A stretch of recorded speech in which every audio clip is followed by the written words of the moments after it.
past 2 years, Jocko Fuel has been the only supplement I've consumed. It's helped me stay in shape now that my competitive career is finished. If you've been waiting to try Jocko, the wait is over. Jocko has now teamed with Walmart, bringing clean fuel to the entire nation. Jocko Fuel is loaded with all the good stuff and none of the bad. And I'm talking no added sugars, no artificial sweeteners, and absolutely no gray area or banned substances. Just pure, clean fuel to power your performances. Jocko Fuel is now available in Walmart nationwide. Products available at your local Walmart are Jocko Malt, ready to drink, Jocko Malt powder, and Jocko pre-workout. How convenient. Guys, the time is now. Consider trying some of my favorites like Jocko Go and Jocko Hydrate. You can even do it online. Use code Chael30 at JockoFuel.com or just stop by your local Walmart and get your hands on some Jocko ASAP. Don't wait, might not last. Fuel up with Jocko Fuel and crush your goals. Now there's no excuse for not having clean fuel. Guys, I want you to go get Jocko Fuel today at Walmart.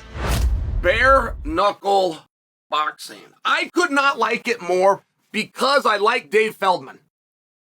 I mean, I can't get around that. How many things do you guys do because you like the promoter? I would guess none. That's what I would guess. Good or bad. You guys remember Live Golf? Remember Live Golf and all the media that it had, but did anyone not tune in because they didn't care for that story? I don't think so. I remember the Monday Night Wars, they were so big, Vince McMahon and Eric Bischoff, and as much as Vince McMahon and Eric Bischoff wanted to matter to that story, they didn't. At all. Ted Turner and Vince McMahon, and as much as Ted wanted to be involved in that story, he wasn't. Not at all. In terms of whether he was there or he wasn't there, whether he participated or he didn't participate, it does not affect one single viewership. So it's kind of rare to say that you like a promoter. But I like this promoter. And this guy, one thing about Feldman, you're never going to know what he's been through.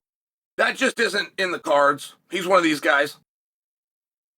If he goes on and he's the next Dana White, he will do just like Dana White and keep showing up for work every day and doing this and pursuing it because it's a passion project that happens to be how he earns a living, not the other way around. But I like that. I respect it. I know what he had to go through for the rules. Let me give you a great example. St. Louis right now. Right now. Guys are flying in today. I believe it starts on Sunday. And they're having a meeting. Sean Wheelock's getting this whole crew together. If you want to be involved with bare knuckle, and I'm talking about from an administrative standpoint, if you want to do the judging, if you want to referee these matches, you have got to go through a course. And I'm quite sure, though I don't know this, that Big John must be running that course. If Wheelock's involved and he's making it a mandatory or at least an encouraged, and it happens to be going down in St. Louis. This isn't just for people from Kansas or from Missouri. It's anyone in the nation. If they want to be involved on the administration side, they need to come out and take this course. How do you not respect that? I do. Now, I'm out here in Oregon. The rumor is bare knuckle is going to come and do something in Oregon. But they've already had tryouts. And that's such an important thing to do. How many people want to do this? It's really important that you have that answer. Could you imagine how difficult this would have been in 1993? A guy named Horian Gracie. Now the Gracies are revered. Nobody knew what a Gracie was. Nobody knows what a Horian is. A guy named Horian Gracie is going to get a group of mixed martial artists together and he's going to stick them in a steel cage with no rules.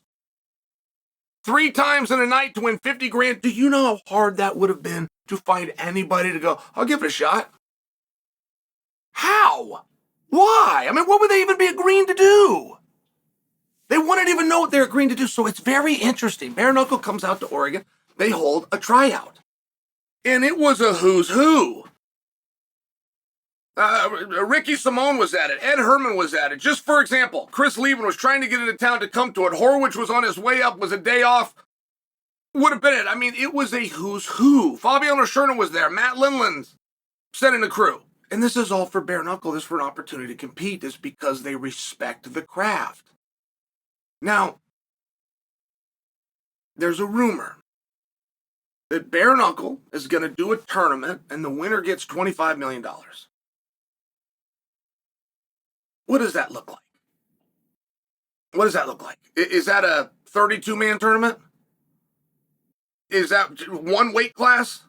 I mean, does Mike Perry have the right to enter it, or you got to be Ben Rosswell's size? I'm just wondering, like, how are you going to do that? If you hold it for the Mike Perry size, or you're going to come up with $50 million because you got to hold one for the big boys too. The big boys aren't going to be happy.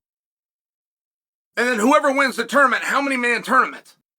Is it 3 fights to a gold medal? Is it 4 fights? Is it 5? Is it all in one night? It's got to be stretched out. There's no way that you could give that kind of payout in a night, I don't think. But moreover, to really get down to the brass tacks of this, do you care? Does it change things? Has it ever in your past helped? Ultimate Fighter came out, and the Ultimate Fighter changed our industry.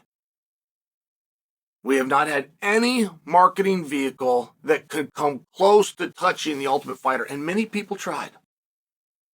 Bjorn came out, tried. Coker had these plans. Pride was dipping their toe in this.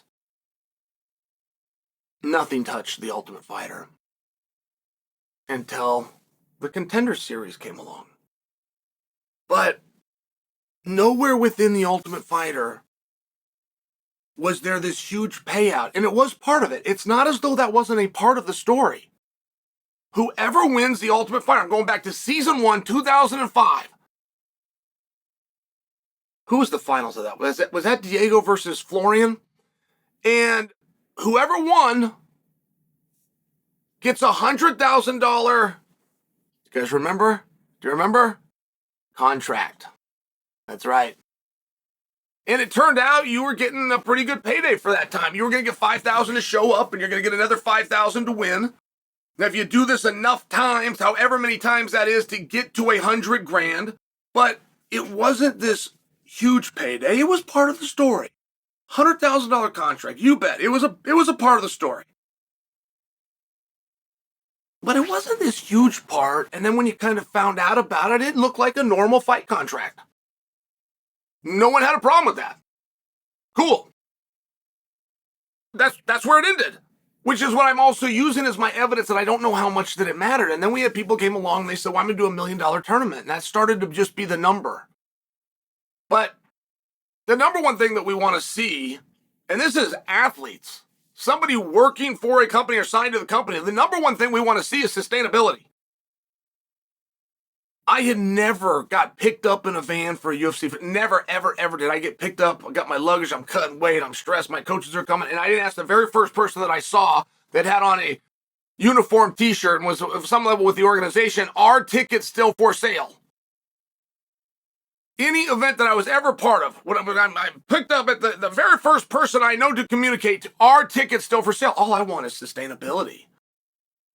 And I'm looking around doing the math. I'm in $1 million tournament because I'm looking around this building. It looks pretty good. It looks about like a $900,000 gate.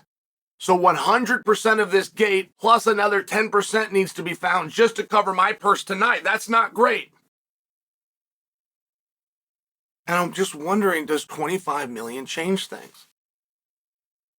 I know plenty of people in my orbit that would be jealous.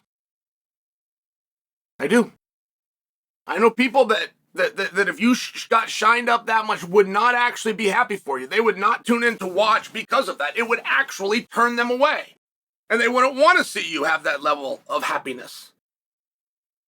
And so I'm just wondering, right? Like, you got to get your bang for your buck. If they're going to put up 25 million, I imagine you're going to have quite a process to get to it. But either way, somebody is going to get to it. And if they do that, then at a minimum, Bare Knuckle, for putting up the 25 million, needs to get 25 million back in goodwill, in faith, in marketing, in advertising, in revenue, right? Can they? Can they? They do a $25 million tournament. Do you care? I'm asking about that specifically. I want to see a tournament too. I love the competitive architecture. I love all that part of it. I'm wondering about, do you care about 25 million? What if I change it and I make it 30 million? Do you care more? What if I do the other and I drop it and I make it 20 million? Do you care any different? At what point do you start to care? If it was 100 million, would you feel differently? If it was 3 million, marking the biggest and most lucrative tournament in the history of combat, 3 million. 3 million would make you 3 times the biggest payout in the history of combat. Would you care? Do you care at 4? Do you care at 5? What's the number? What's the number where you're going to stop what you're doing, you're going to tell some friends, someone's going to win X amount, and you got to care? What is that number?